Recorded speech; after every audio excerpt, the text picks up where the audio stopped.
Imagine being the final director of an acting legend like Diane Keaton, someone who's been a Hollywood icon longer than you've been alive.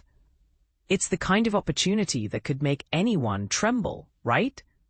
But what if that collaboration taught you more about real strength and self-assurance than any blockbuster script ever could? Let's dive into a heartfelt reflection from the person who guided her through her last film. Exploring the woman behind the screen who redefined what it means to be boldly yourself. Diane Keaton wasn't just a star when I first met her. She was a towering figure from my earliest movie memories, someone whose presence felt almost untouchable. Who was I, a newcomer in the directing world, to hand her lines from my script or offer suggestions like, try delivering that line with a bit more flair. It might land even funnier. Yet there she stood, perching on those impossibly high Gucci platform boots, and instead of making me feel small, she lifted me up, treating every direction with respect, as we crafted what turned out to be her swan song on the big screen. Sure, many folks will forever cherish her for those iconic roles, for the infectious giggle that could light up a whole room the second she walked in, or for how she'd sprinkle humor into the toughest all-night filming sessions, turning potential drudgery into something. She had a crystal clear sense of her own identity and what fueled her at her peak, like securing that extra hotel suite for weekend retreats to sketch out her latest art book ideas. She thrived on the grind, rarely taking a breather. And above all, she exuded a profound self-belief that danced right on the edge of arrogance without ever tipping over. Something truly enviable. What shone through on camera was her authentic self, raw and real. You might be shocked to hear she swore like a seasoned sailor off-screen. But her eccentricities weren't some polished act. They sprang from a genuine, radiant personality that refused to be dimmed.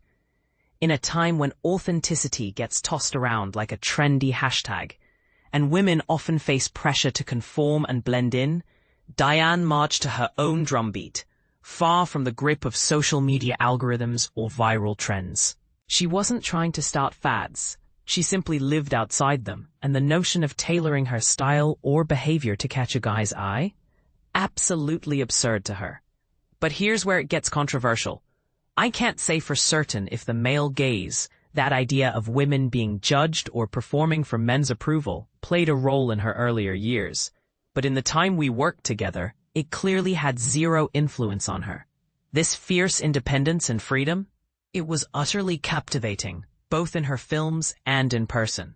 She'd jump into spirited chats with any crew member sharp enough to keep up with her sharp tongue, often leaving attractive, young camera operators blushing and flustered, practically melting as she strutted off after the day's wrap, oblivious to the trail of admiration she left behind. She crafted her own universe and dwelled there, insulated from the everyday worries that bog down the rest of us ordinary folks. In that sense, she held onto a playful, almost childlike purity, a boundless energy and zest for existence that made every encounter, from bonding with fellow actors to chatting with a set intern, feel spontaneous and free-spirited. She wasn't immune to fear, but she confronted it with grit and resolve, never backing down. Nothing illustrates this better than that pivotal moment on set. After nearly an hour of negotiation as the sun set, when, at 77 years young, she finally agreed to leap from a zipline platform for our movie's climactic scene. And this is the part most people miss. Reflecting now, across her illustrious career packed with accolades and smash hits, it was with me that she spent her very last day on a film set.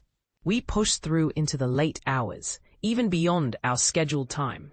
She was beat. I could see it in her eyes. After 6 grueling weeks hiking Asheville's rugged mountains, filming amid roaring river rapids, performing her own daring stunts and slapstick tumbles, plus a full-day chaotic food fight that would tax anyone.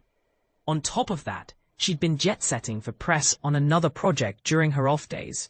Still, she showed up for take after take, pouring her entire being into the work.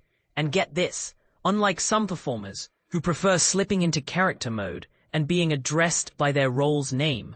She demanded to be called Diane straight up.